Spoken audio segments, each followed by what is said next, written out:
Good morning and welcome to Our Issues Milwaukee. I'm your host, Andrea Williams. Our focus this morning is on education. More than 3 million students will graduate from U.S. high schools this month alone, and approximately 2/3 of them will head off to college in the fall. Needless to say, going to college is an amazing opportunity to not only learn, but to also stretch your wings and be all that you can be. It is my pleasure to have a 2018 graduate join us this morning. He was the first African-American valedictorian at St. Pius 11 Catholic High School in Milwaukee and has an extremely bright future ahead of him. Xavier Lightfoot is an extraordinary artist, a track star, straight-A student, and presidential scholar. I'm extremely happy to have him join us along with his mother, Miss Gail Lightfoot. Good morning. Good morning. Thank you both for being here.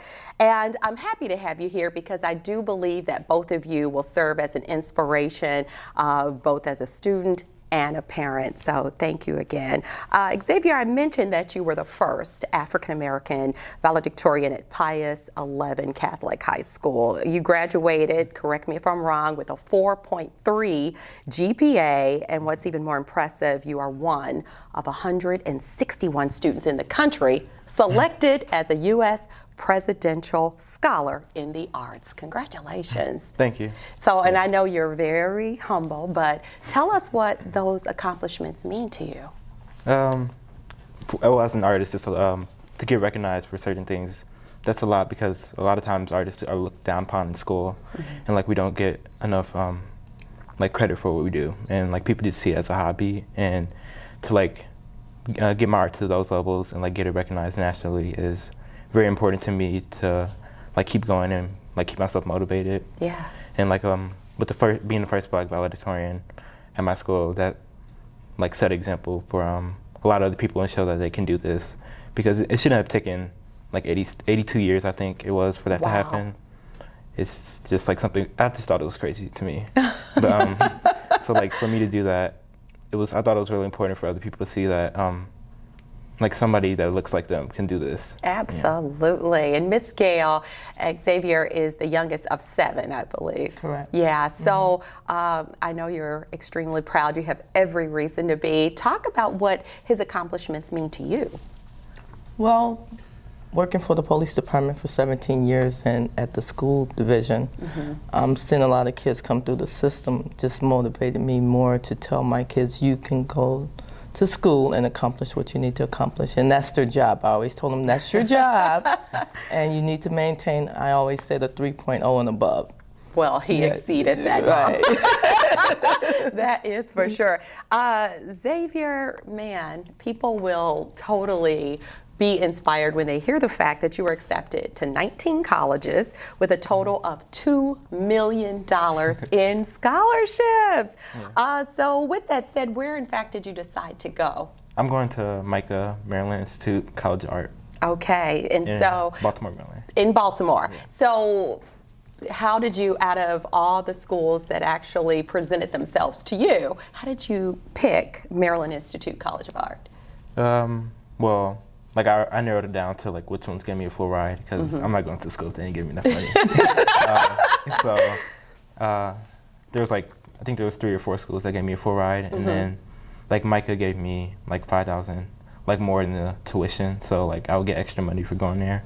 Wow. So that was like part of like the reason I went there. But also like Baltimore, Maryland, I thought it was a great city for me to do my art in, and like since I do social activism with my art a lot of the times, I think that would be a great place. And plus my sister lives pretty close, so. Yeah, I used to live in Laurel, Maryland, so that was like 20 minutes from Baltimore, so it is an absolutely beautiful area, and if you like crab, you're really in for a treat.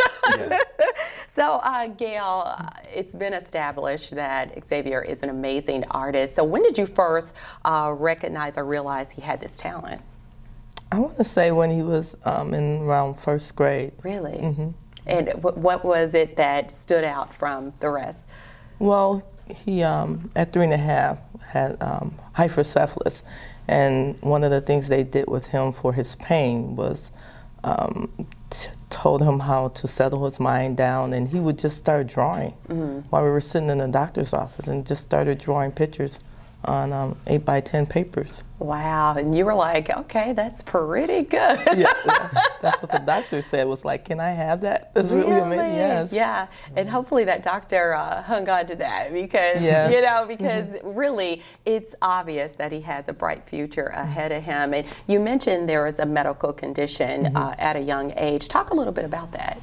Well, at 3.5, we found out he had hydrocephalus. And what is that exactly? That's fluid on the brain. Okay, okay. And it wasn't his doctor, it was a doctor filling in for his doctor, told me actually to take him home and give him a Tylenol and ice pack, and said that, you know, his behavior was normal. And I said, no, this is not normal. I think being the 7th child, I would know what's normal by now. Absolutely. So I refused to take him home and ended up taking him to Children's Hospital, and they knew we were coming, so they went back and did a CAT scan right away and came back out and said, if we don't do emergency brain surgery, your son's gonna die. Wow. Wow. And here he is today. Yes. Yeah. Just turned 18. Won't he do it? Yes. Yes, that is just such an amazing story. And really, you haven't had any issues associated with this for some years now, About 4 years. That's awesome. Now. Yeah, so Xavier, not only are you a presidential scholar, you are a 2018 Young Arts finalist in photography. You've won 5 gold keys and 2 silver keys from the Regional Scholastics Art and Writing Awards. So really, your list of accomplishments goes on and on. Are you proud of yourself? Yeah, I'm proud of myself, but Yeah. a lot of times I don't like to bring it up too much. It's my job to bring it up, so no worries. So you did mention that a lot of your art that motivates you is dealing with social injustices and things of that nature. So talk a little bit more about how you've been motivated and when you create your art, how that all goes hand in hand. Well, like some of the things I like to do my art about, like racism, police brutality. Like I have the shirt on today. Like it has the names of people who've been. Oh yeah, like, Eric shot. and Tamir and Yeah. Freddie and like, Sandra and Michael, Trayvon and Philandro. Yeah, and it still goes on like Yeah. the list. So, like people, like things that happen like that, police brutality, like the killings of people who are unarmed and like they really didn't do anything wrong, and those things, incidents, like they motivate me to like keep going, and because their stories matter, and it's important for me to get those stories out there, and also. Like my story matters too, so like I tell a bit of my story through my art. Okay. And I do a lot of self-portraits through that, and I do a lot of other stuff for my art, like bringing up history, like because you need to, in order for us to heal, like the whole country to heal, we need to like recognize what happened in the past. Oh, absolutely. So history won't repeat itself again. Yeah, they always say if you don't know where you've been, you certainly can't know where you're going. So that's really important that you bring that up. To be named a presidential scholar is a huge deal. Only, like I said earlier, 161 students in the country have been selected as a U.S. presidential scholar in the arts. This is the highest honor for high school students who show academic excellence in the arts. So when you really think about that, especially you, Mom, like how does that kind of like marinate with you? It's like, I'm really proud of him. Yeah. And he didn't let anything stop him, whether it was his health or anything. He would just keep going and keep going. And then I think he was a little in competition with his siblings. His sister had a 3.9 cum and got a full ride to UW-Madison and graduated debt-free too. Okay, so were you in competition? Go ahead and knock this out right now. He won. Okay. I don't consider it competition. I just stay in my own lane. Yeah, and you were probably motivated by your motivated sister. by that. Yeah. Like, oh, I'm gonna beat her. It's just like I just stay in my own lane, and just like find my own path. Yeah. I love that. And the reason why you're here is my friend Shannon Sims. She interviewed you all, and she said you have to meet this young man because we together as friends think it's important to really showcase outstanding young people like yourself, and really not only show other young people that they too can do it, but to remind parents that, you know, with that hands-on, really just being there for your child and understanding what they're capable of accomplishing, really, the sky is the limit. So I'm just happy to have you here and just have everybody be proud of you in the city of Milwaukee and beyond. Thank you. Now, one thing about it, you're going to receive this U.S. Presidential Scholar Medallion coming up on June 24th, so right around the corner. It's going to be at the Kennedy Center in Washington, D.C. So talk about what this medallion means to you. What it means to me. Well, like I said before, like getting recognized for my art is very important for me, and like what it means to me. Yeah, like will you, I don't know, is it something that will you'll keep for the rest of your life, put it in a special case, take it to college with you, let your mom keep it? She will.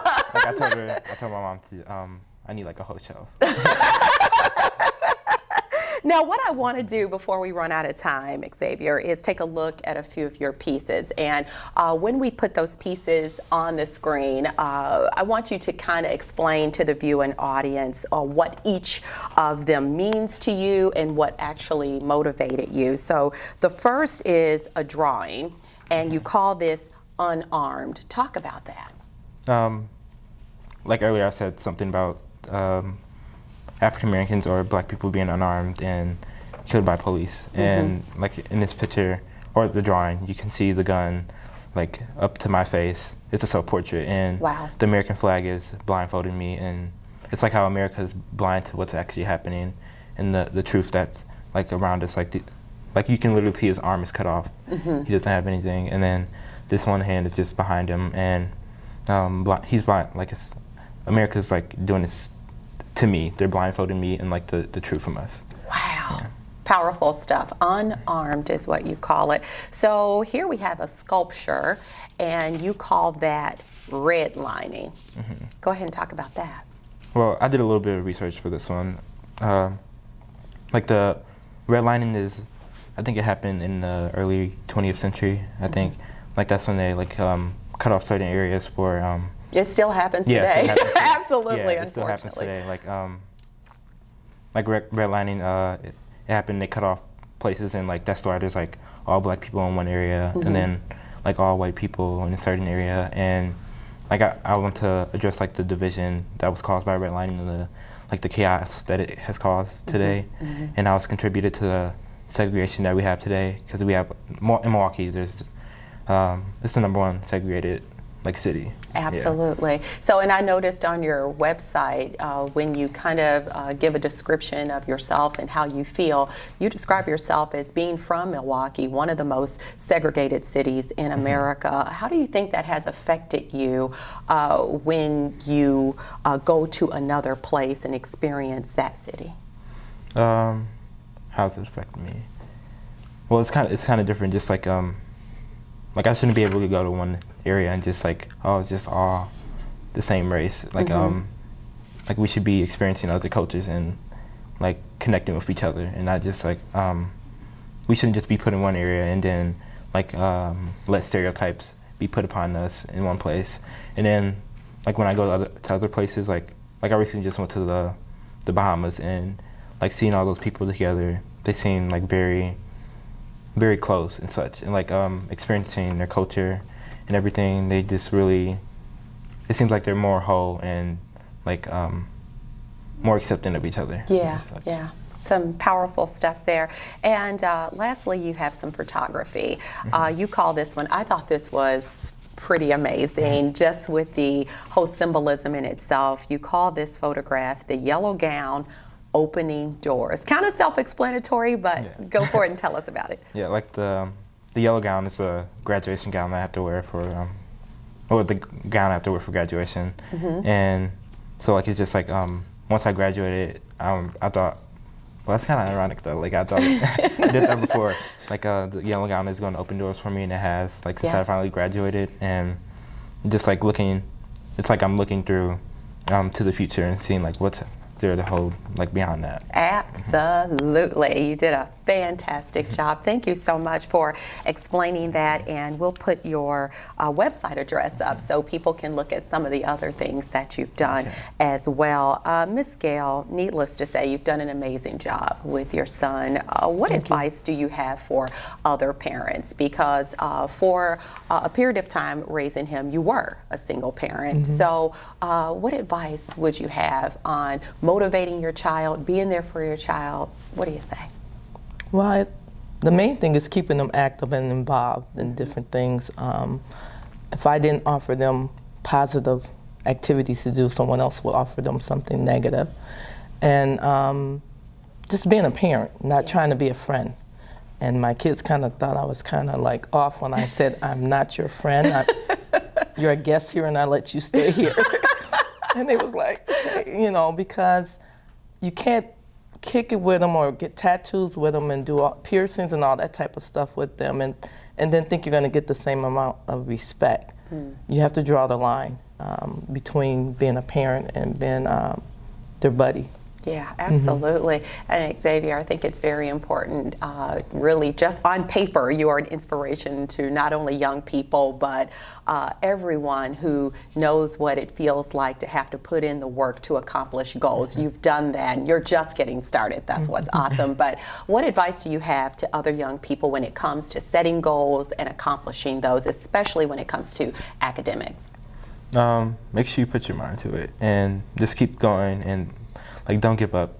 If nobody believes in you, you need to believe in yourself, because if anybody can motivate yourself the most, it's yourself. If anybody can motivate you, it's yourself. Yeah. Absolutely. I have a lot of self-determination and motivation to keep going, because I push myself to break barriers and not just go for the standard. Don't go for the standard. Nothing average about you, young man. In the words of Oprah Winfrey, your future is so bright it burns my eyes. Thank you both for coming by here. It has been a pleasure talking to you. And like I said, so extremely proud of you. Congratulations, Mom, and continued success. Thank you. Xavier Lightfoot was the class of 2018 valedictorian of Pius 11 Catholic High School in Milwaukee. He's a presidential scholar and will soon begin his first year at Maryland Institute of Art. And Miss Gail Lightfoot, she is the proud mother of this amazing young man. Again, check out Xavier's website, xavierlightfoot.com. When we return to Our Issues Milwaukee, we'll continue our focus on education. We'll meet a couple of representatives from Milwaukee Public Schools to discuss college readiness and their summer academy. We'll do that right after this.